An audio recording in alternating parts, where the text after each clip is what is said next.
Wala po kayong nakita, wala po kayong nadala. Ano po yung motibo ninyo nung kinasangkapan ninyo ang Kongreso, ang Senado, ang DOJ, at sasabihin nyo sa amin na dapat susunod kami sa batas? Ikaw po ay presidente ng Pilipinas. Ikaw po mismo dapat ang sumunod, number 1 na sumunod sa batas. Hindi po. Kayo po ang number 1 na violator po ng batas. At ibabalik mo sa amin ang tanong na dapat kami ay susunod sa batas. Bakit? Nape-pressure na ba tayo, President Marcos? Dahil sa mga puti, nakuha na ba natin yung binigay nila?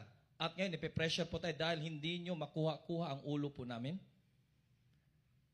Sa mga ginawa po ninyo, Mr. Marcos, I think you are out of reality. I think you are living in a dream world. And it seems that you are hallucinating sa pinaggagawa po ninyo. Hindi po tugma eh.